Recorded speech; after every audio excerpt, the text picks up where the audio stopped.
¿Qué tal amigos? ¿Cómo están? Mi nombre es Daniel Armas y aquí estamos como cada viernes en Clave Familia y hoy día con un programa muy especial. Tenemos como invitada a nuestra amiga Juliana Caxia Arana. Ella ya ha sido entrevistada en este espacio, pero creo que la coyuntura nos permite volver a entrevistar y ella ha accedido gustosamente. Juliana Caxia es comunicadora social por la Universidad de Lima, máster en matrimonio y familia por la Universidad de Navarra, tiene una especialización en filosofía, ciencias y religión también por la Universidad de Navarra, es coautora primero del libro Ideología de Género y sus efectos, 50 preguntas y sus respuestas, y también es autora de estos libros que tengo aquí. Reflexiones para formar hijos felices y también Mamá y Papá formando una familia, y justo vamos a hablar de esto hoy día. Actualmente es directora de Origen, Vanguardia y Cambio Cultural, una asociación sin fines de lucro que tiene como misión dar batalla cultural. Buenas tardes, Juliana, ¿cómo estás? Buenas tardes, resfriadísima, pero aquí contenta, pero estás aquí, contenta. Estás aquí, gracias a Dios. Sí. Mira, ese compromiso, desde hace unos años ya que te venimos entrevistando también, ese compromiso que tienes para con la familia y sobre todo con la educación de los hijos, ¿no? Ya los que conocemos tu historia a partir de, digamos, de ese punto de quiebre en tu vida cuando nace pues tu hija y ahora ya trayéndonos estos libros, de los cuales creo que la última vez hablamos, pero ese compromiso quiero que me digas cómo podemos, en este caso nosotros, tener de alguna manera, a ver cómo te lo pregunto, quisiera que yo te he visto una persona aguerrida siempre, una persona que siempre está, digamos, peleona, una persona que está siempre, digamos, leyendo la coyuntura y a partir de tu compromiso, tanto literario como de ayudar a los demás padres, yo quisiera empezar con una pregunta diciéndote, ¿qué nos podrías decir a nosotros como padres? ¿Nos ves distraídos? ¿Nos ves como desentendidos de la realidad? Es que creo que a ver, un poco para poner en situación o el mapa, ¿no? Lo que pasa es que es una situación o una coyuntura cultural nueva. Es la primera vez, por ejemplo, en la historia, que podríamos decir por lo menos de los últimos siglos, en que una generación, ¿no?, socializa, por ejemplo, totalmente distinto, totalmente, 100% distinto que el anterior. Por ejemplo, tu papá, ¿no?, saldría a la calle, tendría amigos, iba al barrio, tú también, tal vez pues de repente eras más travieso, siempre uno ajusta de acuerdo a los hijos, pero la manera de socializar era similar. Hoy, por ejemplo, los chicos socializan por redes sociales. Y nosotros nunca hemos socializado por redes sociales, no tenemos la más mínima idea. Por ejemplo, eso es un desafío. Claro, estamos, ¿no?, en otro mundo. Pero ni uno está bien, otro mal, es totalmente diferente. Eso realmente nos genera una brecha y una necesidad de los padres de poder entender y ubicarnos de cómo los chicos hoy se informan, con la rapidez que se informan, las influencias que podrían tener, ¿no?, externas a través de las redes sociales, grupos que se meten, ¿no?, sectas inclusive, no digo religiosas, pero sectas adoctrinantes, etcétera, ¿no? Ese es un punto. Entonces, no hay que calificar de que los padres puedan o no estar distraídos, sino que están en un mundo distinto. Y eso requiere que estemos más atentos, porque no es igual a como nos educaron a nosotros o a nuestros abuelos, a nuestros bisabuelos, que como hoy tenemos que educar a nuestros hijos, porque el contexto cultural es distinto por muchas variables. Entonces, sí requiere que hoy estemos atentos. Entonces, no hay que culpar de, ay, qué irresponsable, sino no todos nos hemos dado cuenta que estamos en un mundo distinto. Y muchos se dan cuenta cuando ya, digamos, el problema está dentro de su casa. Claro. Antes de eso no le dan importancia porque no han sido educados así. Entonces, ¿cuándo comienza? Y eso lo vemos en el trabajo diario, cuando los chicos comienzan a ser adolescentes. ¿No? Hoy los colegios, por ejemplo, en Origen, ¿no?, en la asociación que dirijo, nos llaman desesperados. ¿Por qué? Porque comienzan a haber un montón de casos ya de chicos en secundaria con problemas de identidad, de conducta sexual, etcétera. Y tú dices, oye, ¿qué? ¿De repente estos chicos cayeron del cielo de un día para otro? No, esos chicos son el resultado de una agenda, ¿no? De que gente que impulsa agendas culturales, de educación sexual, de género, etcétera, desde hace varios años, y ellos ya son el resultado de esa agenda, de esa educación, que propositivamente buscaba ese resultado. Y ahí no tiene nada que ver que sean colegios del Estado o colegios particulares. Estamos hablando ya de una nueva propuesta educativa. O sea, no es propuesta educativa, que eso es algo que creo que tenemos que entender. Es una propuesta antropológica. Los padres, que no, o sea, hay que entender que detrás de toda propuesta pedagógica, de cualquier tipo, desde la que tú tienes en tu casa, como educas a tus hijos, a la que puede tener un colegio o una universidad, tiene una antropología detrás. ¿Qué quiere decir esto? Es como yo entiendo al ser humano. Las típicas preguntas, ¿quién es? ¿De dónde viene? ¿A dónde va? ¿Para qué está hecho? ¿Cómo debe desarrollarse? ¿Cómo debe ser su vida social? Para yo comenzar a educar a un ser humano o aplicar una pedagogía educativa, ¿no? Te pongo un ejemplo.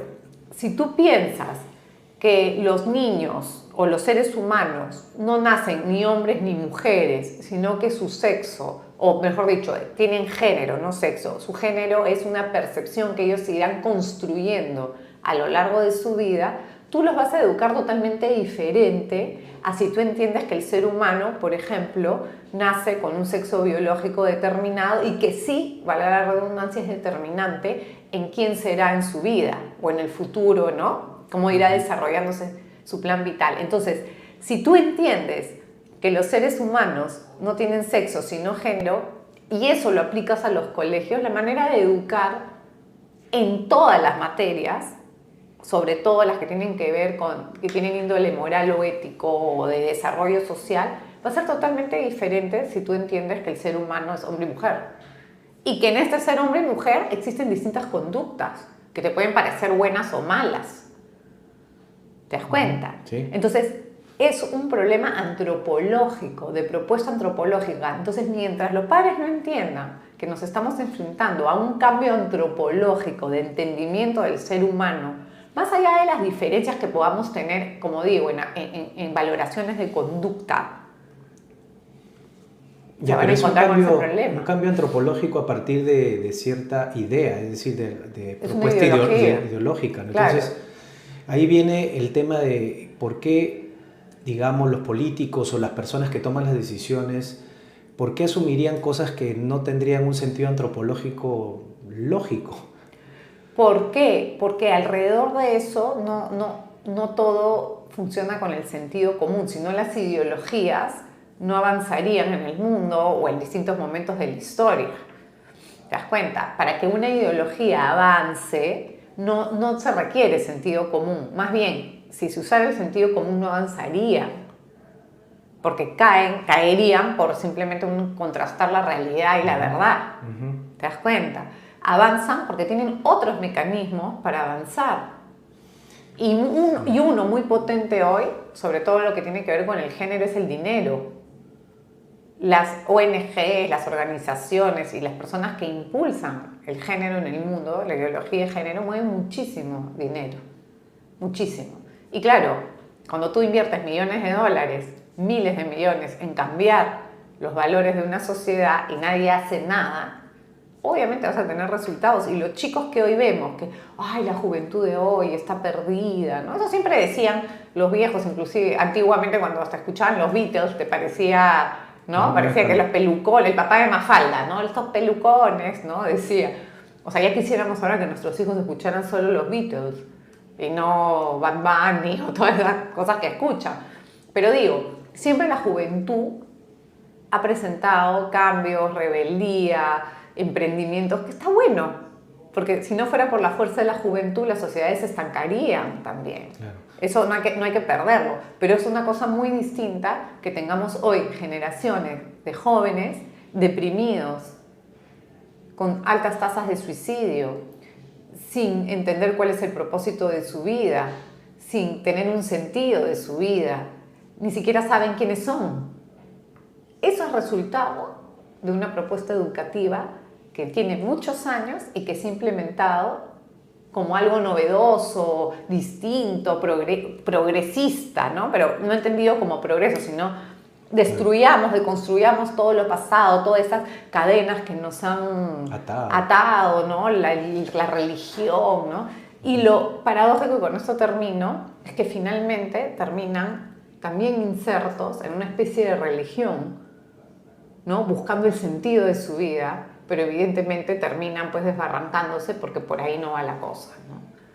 ¿Y qué es lo que ha hecho en ti que trabajes en esto? Porque tú dominas el tema, ya vienes varios años en esto. ¿Qué es lo que finalmente te ha hecho tener esto como una misión, ¿no? Mira, no podría decirte, sería muy, no alcanzaría cretina decirte que yo lo quise o lo planifiqué. O sea, poco a poco yo me fui metiendo en el tema, primero en temas de educación familiar, ¿no? De ahí salen estos libros, La Mamá Oca, tratando de ver cómo educar a mis hijos en la casa, de una manera, en virtudes, ¿no? La Mamá Oca era para educar niños felices, en virtudes, y una cosa me fue llevando a la otra, acompañada además de gente o de personas clave. Tú has sido parte de la opción B también, muchos años. Soy parte de la opción B. Me refiero a la fundación. A la fundación, ¿no? O sea, yo apoyé al Padre Yuri. O sea, todas eran cosas. Lo que pasa es que si no tienes una mirada un poco de fe, tú ves, esta señora está loca, pero yo de verdad lo digo con toda seguridad que es providencial, porque sí entiendo que hay personas que les gustaría hacer esto, pero no pueden porque tienen que mantener a la familia, etc. Yo también mantengo a mi familia con este trabajo. He tenido que hacer muchísimos sacrificios a nivel familiar y económico, sí, pero no sé, es como que Dios me fue llevando por ciertos caminos, me fue sacando obstáculos, ¿no? Y de hecho todo lo que yo hice antes de este trabajo me sirve, toda mi experiencia profesional, porque yo antes de dedicarme a esto, trabajaba en corporaciones internacionales, en comunicaciones a nivel regional, y acá ya he ido, digamos, especializándome en temas más de políticas públicas y qué sé yo, pero no podría decirte, mira, yo me paré el día 1 y lo miré y lo decreté y lo visualicé, no. Te lo digo porque yo siento que disfrutas tu trabajo y que hay una vocación, digamos, que ha sido descubierta en estos años, ¿no? Eso es lo que se nota, porque si no tendrías esta vocación, no lo harías con tanta pasión como lo haces. Yo creo que ya no es un trabajo como sino una misión. Entonces, claro, tiene sus pros y sus contras, ¿no? El pro es que cuando uno su trabajo tiene un sentido, un propósito, es muy satisfactorio, porque la satisfacción o la felicidad con lo que uno hace no debe ser el objetivo que uno busca, sino el resultado del trabajo que uno hace. ¿Me explico? O a veces uno busca el éxito como en el éxito en sí mismo y no como un resultado del trabajo que uno hace. Entonces yo sí lo disfruto, pero ese es el pro, digamos, que tiene un propósito, o sea, es muy satisfactorio, es muy doloroso también cuando uno pierde ciertas batallas porque no siempre las ganas, ¿no? Y claro, te enfrentas a un monstruo. Exacto, justo muy poderoso porque tiene millones de dólares, muchas personas y tú tratas de remar, digamos, con tu botecito frente al Titanic, pero el Titanic al final se chocó y se hundió, ¿no? Y lo que salvaron fueron los botecitos, por ponerlo. Pero por el otro lado también te exige muchísimo porque tú puedes tratar de estar de vacaciones y sucede algo mientras estás de vacaciones, ¿no? De repente el Congreso se le ocurre pues, que quiere hacer una ley o están debatiendo algo y tienes que salir a informar, a informarte, a informar, a dar la batalla en ese momento. Entonces, por ese lado, al ser una misión, nunca descansas. Claro, exacto. Ahora, aquí en este libro, porque quisiera que nos des algún tip, así rápidamente, quiero sacarte un tip. Acá dice reflexiones para formar hijos felices. Hablaste de la felicidad. Sí. Yo también entiendo que la felicidad se encuentra a lo largo del camino, ¿no? Sí. En el disfrute y en el saber de que vas avanzando poco a poco, ¿no? ¿Qué nos dirías a los papás que ya nos explicaste un poco en el preámbulo el hecho de de que no necesariamente somos los culpables, sino que hay muchas aristas en la problemática, digamos, en el análisis, pero ¿qué nos podría decir? Porque todo padre, creo que en el fondo de su corazón, consciente o inconscientemente, hace las cosas, o todo lo que hace llega a ese fin, es decir, su fin supremo es que sus hijos sean felices. Bueno, hay padres que no lo tienen tan categorizado también, y algunos también proyectan en el hijo lo que ellos no pudieron ser, ¿no? Entonces... O sea, hay muchas cosas psicológicas ahí. O sea, ser padre es... O sea, es la misión más importante que todo ser humano tiene cuando tiene un hijo, ¿no? Porque finalmente lo que sucede con tu hijo, por más que después tenga 30, 35, 40, siempre te va a hacer o muy feliz o te va a hacer sufrir. Tu hijo es la proyección de ti mismo, ¿no? Es inevitable que si, por ejemplo, hay una persona que se va por el mal camino, por poner un término, se mire a los papás, ¿no? Cómo fue educado. O sea, es un vínculo pues, que es muy poderoso y siempre está, ¿no? Pero lo que yo, por lo menos lo que yo hago, lo que yo he adherido, digamos, a mi día a día es entender. Yo tengo un hijo de 10 años y una hija de 13. Y yo siempre digo, yo nunca canto victoria, ¿no? Porque yo no sé lo que camino optarán mis hijos cuando sean maduros y será problema, entre comillas, de ellos. Yo voy cantando victorias parciales. Entonces, por ejemplo, mi hija de 13 años, comparada de repente a un grupo de niñas de su colegio, tal, yo veo que tiene ciertas avances o cierta madurez, ¿no? Entonces voy midiendo en cuanto a su entorno y su realidad y su personalidad, cómo está ella, igual con el más chiquito. Ya, ¿pero a qué te refieres con respecto a los valores, digamos? A los valores, ¿no? Por ejemplo, cuáles son sus intereses, si está pensando, qué música está escuchando, qué tipo de deporte está haciendo, qué tiene en su cabeza como prioridad, si tontear o hacer algo productivo. O sea, pero yo eso no te puedo decir. Hoy, por ejemplo, yo puedo decir que mi hija, o sea, hasta el momento voy check. No es una niña problema, al contrario. Yo siempre digo, solamente le falta manejar la tarjeta de débito y podría manejar la casa perfectamente, ¿no? Entonces, pero bueno, pero yo no sé si en 2 años, en 3 años, no canto, digamos, claro, una victoria eterna, ni mucho. No, mis hijos son buenos, así que ya no necesitan. Pero lo que te iba a decir, lo que sí he integrado es que mi misión, o sea, mi responsabilidad es entender que el fin de la educación es que sean personas libres, que ejerzan su libertad. Y la libertad no es el libre albedrío, hacer lo que me da la gana, sino es escoger lo bueno. Entonces, mi responsabilidad como madre hoy es darles lo que para mí es bueno.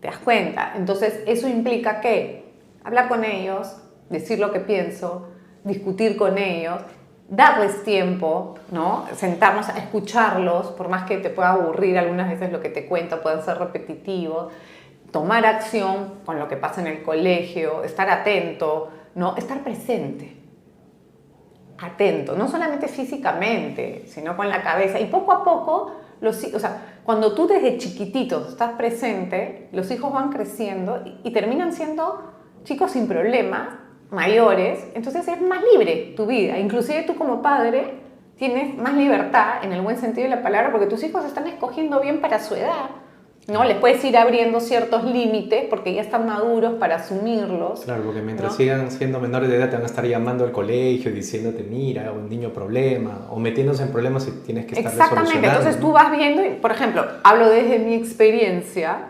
Yo los primeros años de mis hijos trabajaba menos, mucho menos para poder atenderlos. Hoy trabajo el doble. ¿Por qué? Porque ni me miran. Pero no es porque no esté con ellos, sino porque ellos están haciendo sus cosas y no me generan un problema. Hacen tareas solos, ellos saben si tienen examen o no tienen examen. Sí, me tienen que decir, mamá, mañana tengo que llevar la cartulina o tal material y me hacen acordar porque yo ando pues en estratosfera, pero ellos son responsables de decirme. Entonces, yo ya no tengo una carga con ellos para la edad que tienen. Sí tengo que pues, llevarlos al doctor, si tienen que ir al dentista, o llevarlos y traerlos, ¿no? Porque todavía no los voy a mandar en micro, pues, ¿no? Todavía son muy chiquitos, digamos. Entonces, o no tienen ese tipo todavía de planes que tengan que moverse, ¿no?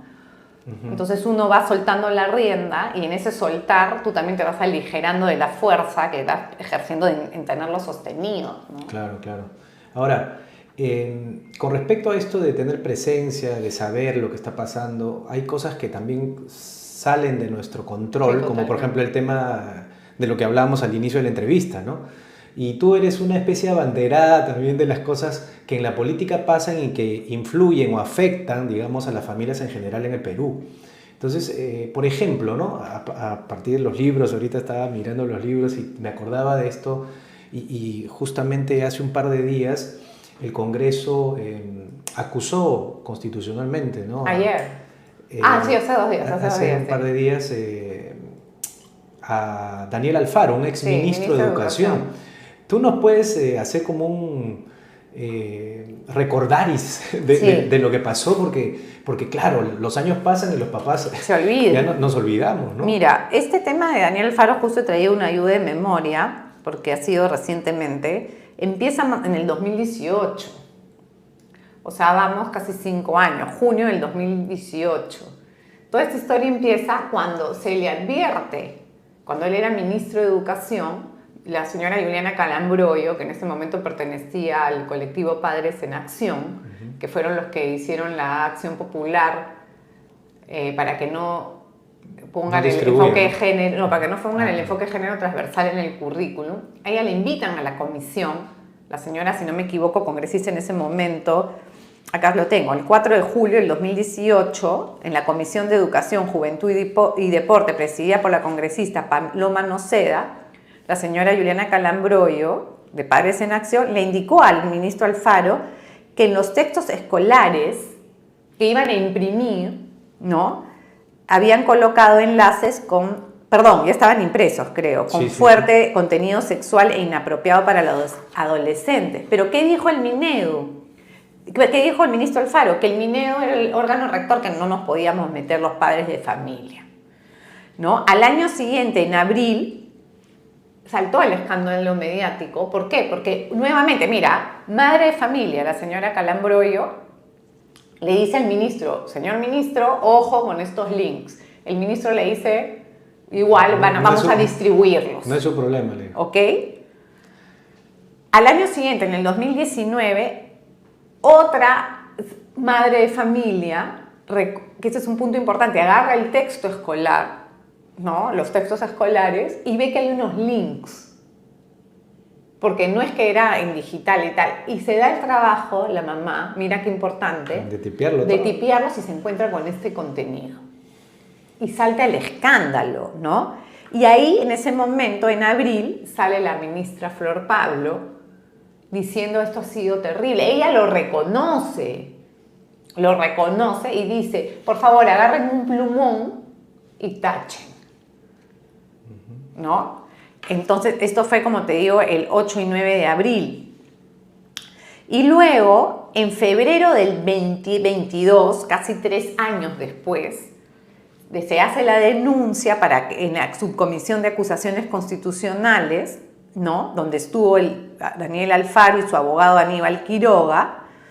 Entonces, ahí se aprobó, no, él se presenta con su abogado para defenderse de esta acusación que se le hace constitucional, pero a los pocos días, a los 18 días, en marzo, se le acusa en la subcomisión de acusaciones constitucionales, se vota para que sea denunciado constitucionalmente, por el delito 377 del Código Penal, haber omitido retirar los textos escolares a pesar de que se les advirtió. Y él ha tenido un problema porque sus predecesores, por ejemplo, Marilú Marten, salió diciendo yo advertía. Se lavó las manos. Sí, entonces, y por no haber respondido a los oficios emitidos por la excongresista Paloma Noceda, donde se requería información sobre el proceso de elaboración de los textos escolares. Era una obligación de él responder. Se zurró. ¿Pero qué es lo que pretendían con estos textos? Haciendo un gran paréntesis al caso. Querían empezar a... Claro, es que cuando... La ESI, digamos, o... Es que el punto acá importante es que cuando sale Flor Pablo a decir, no, esto es un error, no es un error. Exacto. Eso es la ESI. Lo que pasa es que fue tan escandaloso, ¿no? Y como se lo advirtieron y sabían que se iban a meter en problemas, dijeron, no, eso no es. Si tú revisas los programas de distintas organizaciones o países de la educación sexual integral, que acá es importante hacer la diferenciación, que yo siempre lo hago. Educación sexual integral es la pedagogía para educar en sexualidad basada en la antropología de género. No es sinónimo de educación sexual. Y afectiva, que debería ser. Exacto. Nosotros, los padres que, entre comillas, no hay sí, los que te dicen que quieren que conservador o lo que fuera, nosotros estamos de acuerdo en que la escuela imparta educación sexual, pero tiene que ser afectivo sexual y no basada en el género, que es una propuesta ideológica que dice que las personas no somos biológicamente hombres y mujeres o que ese sexo biológico no determina tu desarrollo futuro, sino lo que la cultura hace contigo. Y para los que no creen, así doy simplemente un paréntesis, un micro paréntesis, pueden buscar en YouTube padres de familia, Parenthood, y ahí se van a encontrar con esto que estamos hablando. Está por todos lados. Es más, y era para niños chiquitos, ¿sabes? Lo estoy dando el dato como para que se den el trabajo. Manual completa. Manual de ESI, y vas a encontrar acá en Perú. O la todas historia las de ESI en ONGs. Argentina también pueden poner en el YouTube. AGE tiene mira, hay dos en YouTube que son buenos, que uno es en inglés The War on Children, como la guerra a los niños. Ponen The War on Children subtitulado y les va a salir o el de 11 minutos o el de 30 y tantos minutos, que lo hizo The Family Watch hace muchísimos años, pero sale de todos los países los contenidos. Agustín Laje también tiene la ESI en Argentina, donde dice que es. Bueno, y hay un montón de también programas donde yo hablo de eso en YouTube y qué sé yo, donde se pueden encontrar. Bueno, y luego de que la Subcomisión de Acusaciones Constitucionales aprueba que esto continúe, pasa a la Comisión Permanente, se aprueba y luego el 15 de noviembre, hace un par de días, el Pleno del Congreso aprobó con 60 vetos a favor, 5 en contra y 13 abstenciones que se ha denunciado penalmente. Entonces, este expediente con la acusación constitucional debe ser enviado a la Fiscalía de la Nación para que continúe con el proceso conforme a ley. Y acá hay un tema muy importante. Es la primera vez que un funcionario en el Perú público podría ser sancionado por querer adoctrinar a los niños con contenidos altamente sexuales, ¿no? Inadecuados para la edad, mira, ni siquiera la edad, para cualquier escolar o para cualquier persona eran totalmente escandalosas. Aparte de unas fuentes ridículas, pues ni siquiera son científicas, eran páginas web X, ¿no?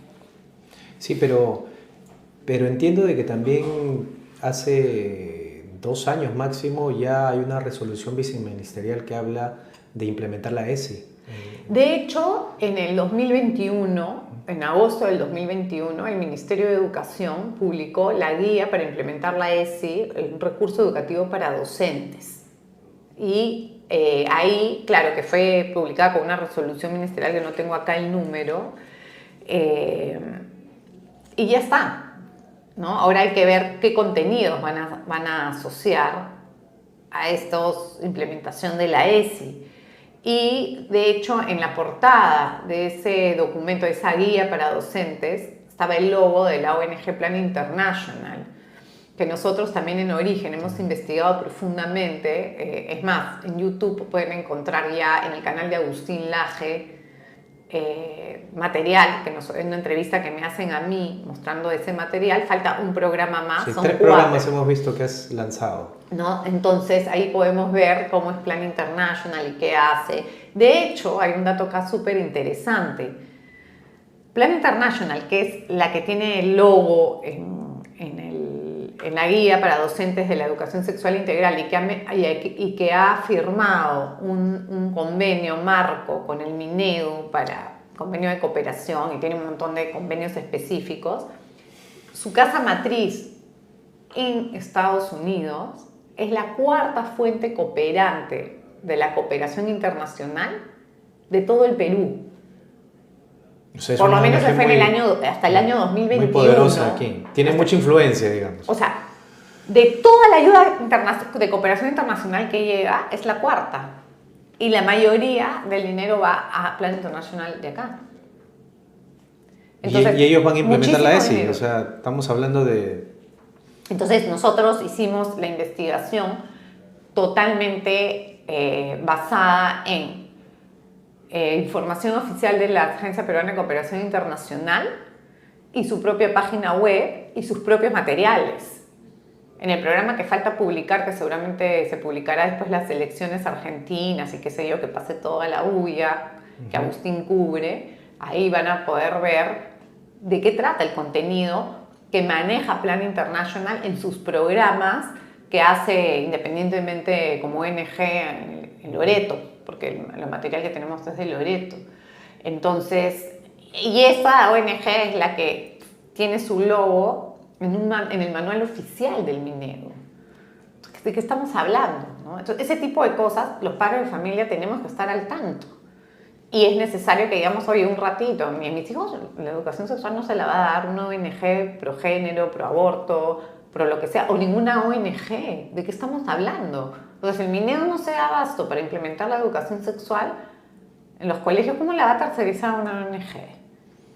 Ahora, hay una ley que salió el año pasado, ya cumplió un año, 31498, sí. que es justamente de ver la calidad del contenido, ¿no? Sí. De los libros. Esa ley ha sido reglamentada recientemente, pero creo que eso es como un esfuerzo político también para todo lo que me estás hablando. De hecho, cuando se promovió esa ley, que la hizo el congresista Esdras Medina, lo que se vio es que no estaba reglamentada cómo iba a ser la participación de los padres en la revisión de materiales educativos de índole ético y moral.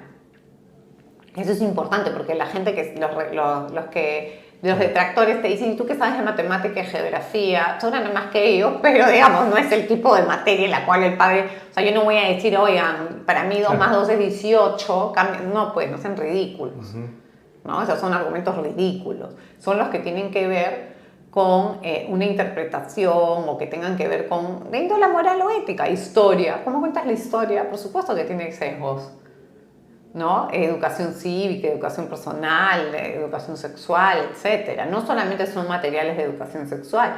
Y hay un punto importante acá, que la educación sexual en las escuelas, de cualquier tipo, te guste o no te guste, se da en las tutorías.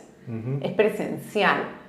No es que un niño vaya a venir con un libro y que te va a decir, mira mamá, acá está mi libro de educación sexual, revísalo. Lo que existen son manuales para docentes, que normalmente los padres de familia no tienen acceso. Con esta ley sí puedes pedirlos. Pero el informe que ha mandado el Minedo es que este año no están imprimiendo nada nuevo. Ya, pero llevan varios años. Porque pero los libros de DPCC ya tienen como 5 años, creo. Y de hecho invitamos también a los padres de familia que se organicen en asociaciones para que puedan hacer uso de esta ley, ¿no? Porque es importante que nosotros veamos qué cosas se está haciendo y no para...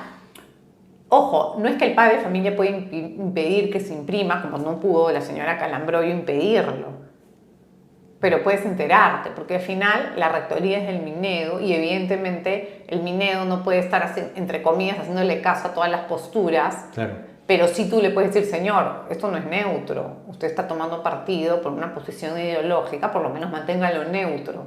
Pero si esta es una avalancha internacional, ya no importa el funcionario que esté, va a tener que aplicar lo que ya es como política de Estado. Lo que pasa es que el Perú efectivamente, es que gracias a Dios las imperfecciones del sistema nos salvan, pero formalmente, por ejemplo, el Perú en el año 2022, cuando estaba Castillo, el expresidente Castillo, firmó con la ONU un marco de cooperación del 2022 al 2026, donde se adhiere a la Agenda 2030.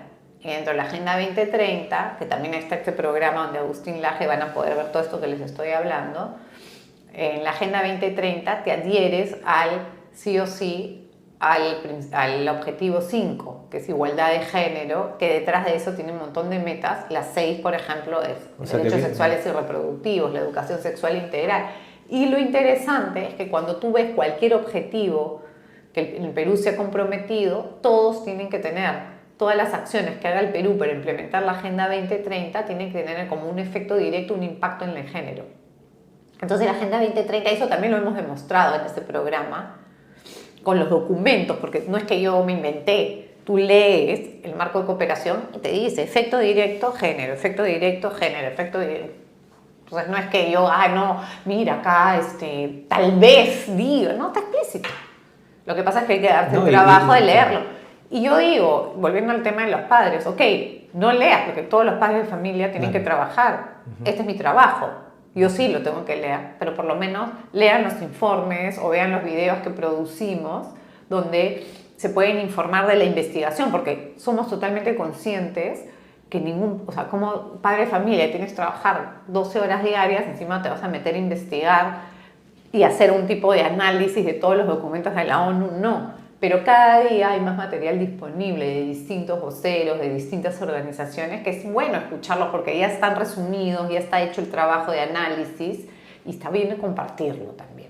Claro, pero ahí, o sea, mejor dicho, ya está la firma puesta por una autoridad peruana y es como que hubiéramos vendido nuestra posición ideológica y ya no tenemos mucho que hacer. Es que eso es lo que tú dices. ¿Qué importa o sea, el plan de gobierno es la ONU, es la Agenda 2030. Entonces, no importa quién pongas, tiene que cumplir la Agenda 2030. Entonces, por ejemplo, si yo soy presidente mañana, debería, entre comillas, que mi plan de gobierno sea la Agenda 2030 porque es a lo que el Perú está suscrito. Pero como este tipo de cosas están por debajo de la Constitución, simplemente puedes decir, oye, no voy a cumplirlo y ya está. Pero es lo que pretenden. Entonces, claro, ¿dónde está la democracia? Tú dices, ok, da igual si yo soy presidente o si es Vladimir Cerrón o Humala. Claro. Todos vamos a tener el mismo plan de gobierno. ¿Cuál es? El de la ONU. Entonces, ¿dónde está la soberanía, la democracia del país? No existe, ¿no? Sí, es cierto. Ahora, con respecto a esto de... Y ahí se me viene, ¿no? Nosotros como padres sabemos que hay todo un trasfondo también a partir de las autoridades que elegimos y que se dan de firmar, ¿no? Porque esto es no como empeñar. Ya, pero el problema es que tal vez nosotros pues no sabemos cómo votar. Y ahí viene otro problema, ¿no? Que es consecuencia de nuestros actos, ¿no? Entonces, es que es muy complicado, Daniel. Es complejo, ¿no? ¿Sabes por qué? Porque el Perú, las necesidades inmediatas del Perú no son ideológicas. Eso es lo que tenemos que entender. O sea, y hay que cruzar la información. Cuando tú haces una encuesta, por ejemplo, nosotros hicimos una encuesta en el año 2022, la encuesta de la familia, sobre la familia, ¿no? Sobre percepción, ¿qué piensan los peruanos sobre la familia? Cuando tú preguntas cuáles son los principales problemas que enfrenta tu familia o la familia peruana, es empleo, económico y tiempo, o sea, ¿cómo se llama? Esto que es conciliación, trabajo, familia. Nadie te habla que el aborto, que el anticonceptivo, que el TODES, que el LGTBI, nadie te lo menciona. ¿Ok? Entonces, la gente vota por quien le vaya a solucionar eso, que sería lo normal, que es lo normal, como debería funcionar ¿no? Yo voto por mi candidato que me va a poner la pista, la luz, el agua, me va a dar trabajo, va a impulsar la economía. Pero ¿qué pasa? Que estas agendas ideológicas son impulsadas por ONGs. La ONU chorrea plata, la cooperación internacional chorrea plata y la canaliza a través de ONGs que se meten en todos los tejidos del aparato público. Y ahí es donde ejecutan. Entonces, claro, tú dices, oiga, señor, usted, congresista, que en su vida ha hablado de nada de género, ¿por qué vota por esto? Porque no tiene ni idea. Uno. Y dos, porque estas ONGs con muchísimo dinero están en todos lados. En el Ministerio de Educación, en el Ministerio de Salud, en el Ministerio de la Mujer. Y no solamente están en todos lados metidos, sino que como tienen dinero ejercen presión mediática en todos lados. O sea, es como un cáncer, una metástasis en el cuerpo público. ¿Te das cuenta? Entonces, no es que tú votes mal, necesariamente. Ya. ¿No? Sino que están abajo, están en todos lados. O sea, es como una bacteria que está por todos lados en el cuerpo.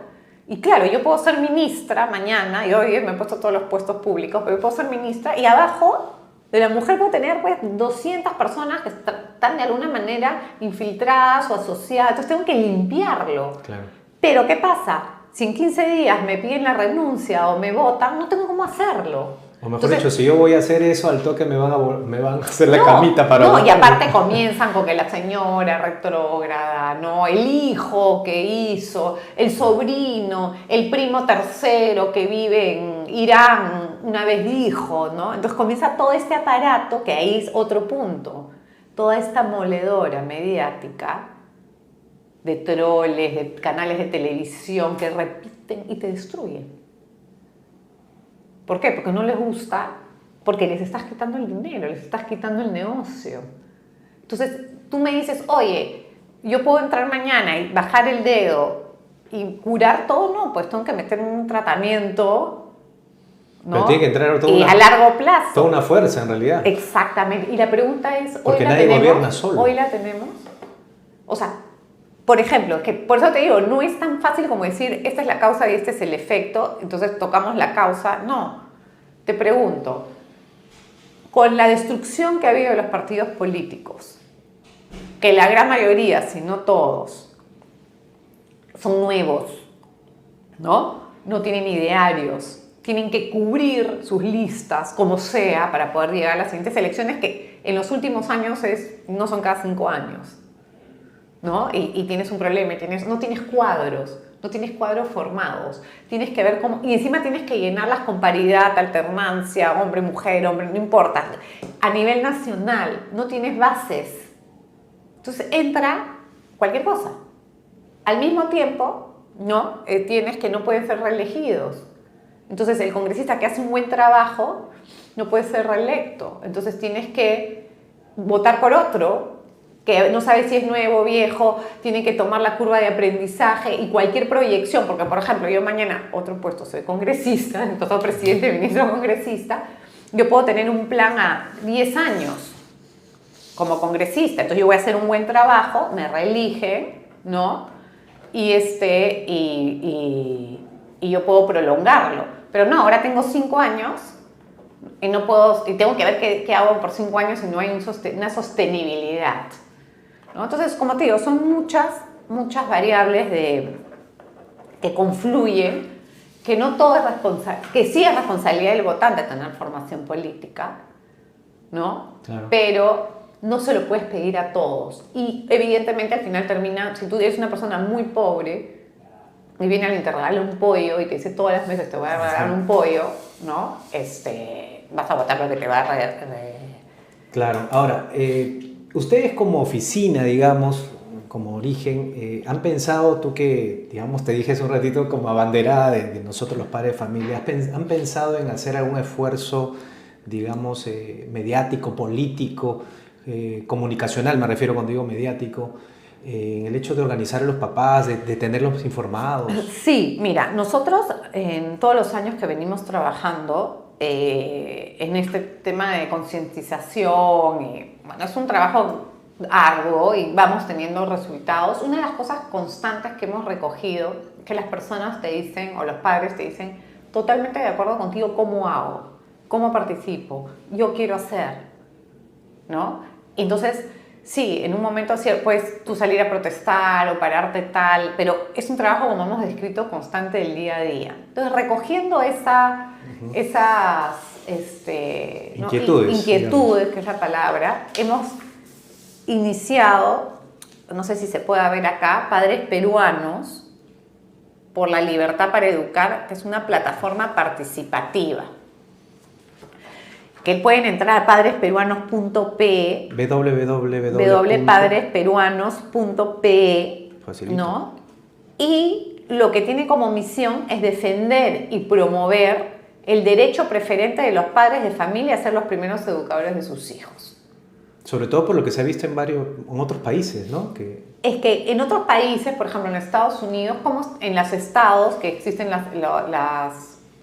¿cómo se llama? La parte de los distritos escolares, hay como asambleas de padres, ¿no? Lo que vendría a ser las APAFAS, algo parecido.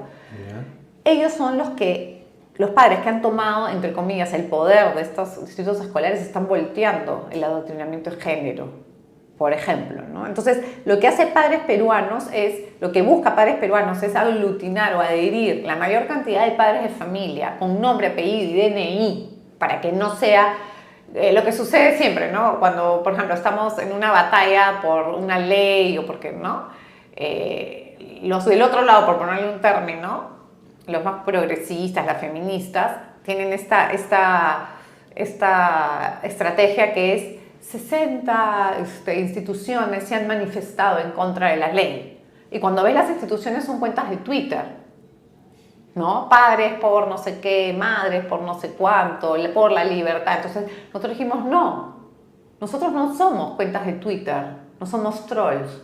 Somos padres de carne y hueso, con hijos de carne y hueso, y ciudadanos que votamos, pagamos impuestos, que trabajamos por este país y queremos no solamente que nuestros hijos, que eso es un punto importante, sean ciudadanos de bien, sino queremos una sociedad buena, con que los hijos de todos sean buenos y por lo menos tengan una igualdad de oportunidades y no les malogren la cabeza.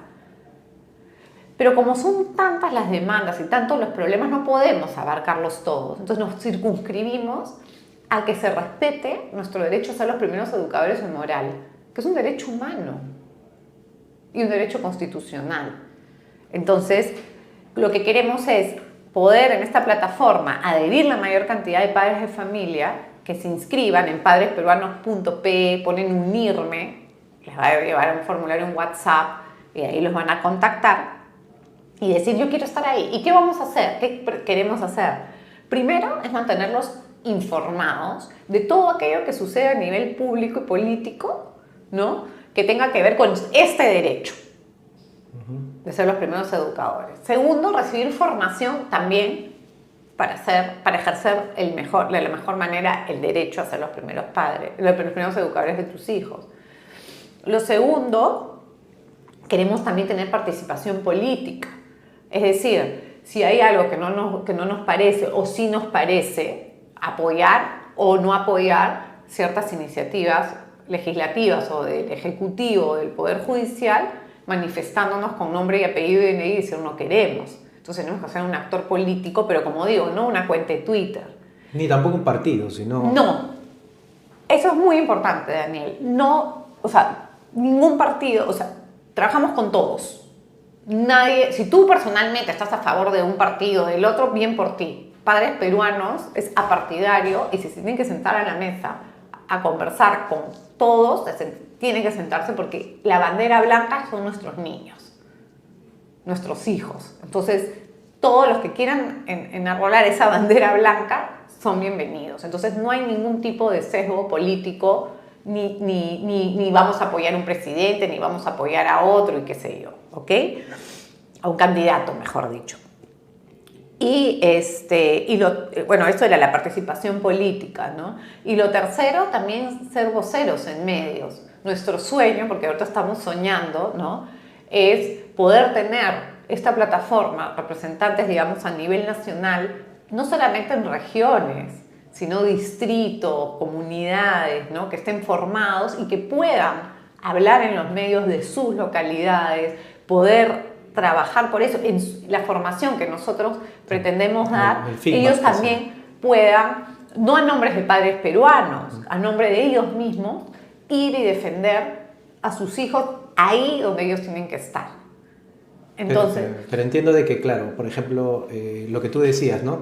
Hay información que tú manejas de primera mano porque claro, te dedicas a esto y se, digamos, lo masticas y lo puedes ya dar por para ejemplo, digerirse, ¿no? Cuando pasó lo del ministro Alfaro, enviamos inmediatamente, ¿no? En las redes sociales se puso lo que había pasado y se puso un comunicado en la lista de difusión que tenemos de los que se han adherido por WhatsApp con este informe que tengo acá, que es el que te he traído de Padres Peruanos. Y que no se ha hecho solo, que alguien lo ha preparado. Claro, lo hemos preparado nosotros a través del tiempo, ¿no? Porque este informe actualizado hemos ido publicándolo, por ejemplo, la última vez que se publicó fue el 18 de marzo del 2022, cuando fue lo de la subcomisión, y hoy lo hemos actualizado y se envía el informe. ¿Para qué? Para que los padres lo lean, estén enterados. En un solo lugar tengan todo. Y además puedan usar este insumo, esta información para debatir con su familia, con sus amigos, en sus redes sociales, para saber de qué se trata, para que cuando escuchen algo puedan decir, oye, un ratito, acá lo que se ha hecho es preservar. El derecho de los padres es constitucional, no es, etcétera, etcétera. Yo me he topado con varios papás que dicen, por ejemplo, ¿no? Escuché tanto la palabra género que me dio curiosidad y entré al YouTube, empecé a buscar. Es decir, claro, a veces uno no sabe por dónde empezar a buscar. Claro. Y entiendo de que este esfuerzo que hace la Oficina Origen y todos los que trabajan contigo tiene que ver con, digamos, tener la información a primera mano, tener cómo ayudar a la gente a estar enterada de las cosas que van pasando y que de todas maneras nos afectan tarde o temprano, porque también a veces la gente dice, eso no me va a afectar. Todo te Pero afecta, cuando pues. se dan cuenta ya lo tenemos encima la avalancha, ¿no? O sea, de hecho en Origen tenemos 4 programas. Uno es inteligencia cultural, que es investigación, que por ejemplo de ahí sacamos todo lo de la Agenda 2030. O sea, no es que nosotros todo lo recogemos y lo compartimos, procesamos la información, hacemos investigación inédita, ¿no? Y eso lo ponemos a disposición. No es que nos los quedamos, sino es para efectivamente los medios de comunicación lo tomen. Hemos tenido muchas personas, por ejemplo, en medios que han tomado nuestra información como fuente y la han distribuido y la han analizado, lo cual nos parece muy bien y no nos importa ni siquiera que Yo nos me acuerdo sigan. que tuiteaste algo sobre el agua y el género hace un ¿Te par de acuerdas? semanas. Claro, Entonces, es que fue cuando Sedapal decidió hacer este corte, que al final fueron 8 horas, pero dejó no sé cuántos días. Y claro, yo había visto esta información que el Ministerio de Vivienda había hecho un foro y en una de las charlas era el género tiene agua. Entonces, claro, ustedes se preocupan por el género que tiene agua. Perdón, si el agua tiene género. El agua tiene género. El agua tiene género, perdón. Pero ¿y qué importa si tiene género en el agua? La gente no tiene agua, no importa el género. Y se armó un escándalo. Pero, por ejemplo, ese material me lo hicieron llegar, ¿no? Una persona que nos sigue y dice, oye, Juliana, por si acaso, esto lo he visto. Porque entonces nosotros lo tomamos. Y la gente no se entera de eso necesariamente, pues son foros que hacen. Pero nos ayuda muchísimo cuando la gente nos dice, oye, yo he visto esto en mi trabajo, yo he visto esto o he leído esto, porque nosotros somos en la oficina 5, ¿no? Y claro, y todos los aliados que vamos teniendo, y ahora lo que queremos es que los padres de familia, no digo que sean aliados nuestros, sino estamos poniendo a disposición una plataforma para poder organizarnos. Yo siempre digo, es un trabajo en proceso, ¿no? Porque siempre me preguntan, ¿cómo va a ser de acá al 2030? Exactamente como si me hubieras preguntado hace 15 años, si tú pensabas que yo iba a estar sentada hablando de este tema, ¿no? Pero sí tenemos una planificación inmediata, una visión, ¿no? Y cuán grande va a ser depende de los padres de familia que quieran integrarse y adherirse. Padresperuanos.pe, ¿no? Estamos haciendo el lanzamiento el 30. Háblanos así rápidamente antes de que nos corten de el 30 de noviembre ¿ya? Estamos haciendo el lanzamiento oficial, que también la información la pueden tener siempre en padresperuanos.pe y se unen, pueden participar también del evento, la información. Entonces, nada, lo importante, Daniel, creo, para ir cerrando, cuando tú me preguntas, oye, ¿los padres qué responsabilidad tenemos? La única responsabilidad que tenemos es no dar la batalla. La irresponsabilidad, ¿será? Claro, responsabilidad buena o mala, digamos, ¿no? O sea, nuestra responsabilidad es dar la batalla. Si de algo nos van a juzgar es no haberlo dado, no haberlo dado. Si al final nuestro hijo opta por A o por B, es la libertad de nuestro hijo. Pero nosotros hemos puesto todo para que él pueda optar por el bien, por la verdad y por la bondad. Siento que seríamos irresponsables el hacernos de costado a una realidad tan evidente, ¿no? Y recuerda que el mal avanza cuando los buenos no hacen nada. Ya no podemos dejar de hacer o dejar pasar, o no. Y siempre hay tiempo. Nosotros trabajamos con muchísimos padres que trabajan todo el día en otros temas. Siempre hay tiempo para preocuparse de lo que está pasando y ver cómo esto afecta en la educación de nuestros hijos. Y que justamente cuando nuestros hijos nos toquen estos temas, nosotros estar preparados. Eso también busca Padres Peruanos, formar para que los padres puedan dar respuesta también a sus hijos, no solamente al Estado, no solamente al amigo. Muchos padres me dicen, Juliana, mi hijo ha venido y me ha hecho una pregunta extrañísima. Claro, para mí no es extraña, porque hoy los chicos hablan de eso. Lo que pasa es que de repente para ti es extraña porque no has estado presente todo el tiempo, digamos, y no estás viendo lo que pasa. Pero hoy los chicos tienen unas preguntas a muy corta edad que tú jamás hubieras hecho cuando tenías esa edad, ni se te hubiera ocurrido. Yo siempre cuento como anécdota que cuando yo le expliqué a mi hija a los 9 años, 8 años, cómo se hacen los bebés, no fue porque, ay mamá, ¿cómo llegó el primito a la barriga de mi tía Juana?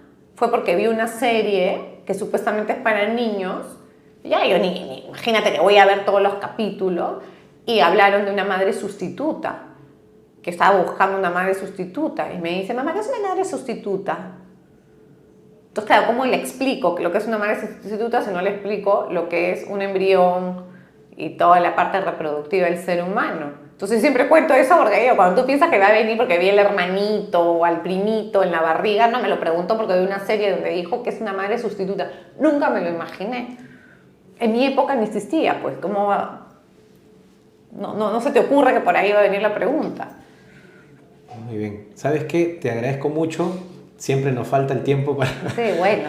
Nos falta el tiempo y en el próximo programa hablaremos de las propuestas, porque creo, y justo quería hablar, pero ya no nos alcanzó el tiempo de la opción B y de lo que la oficina claro. propone, ¿no?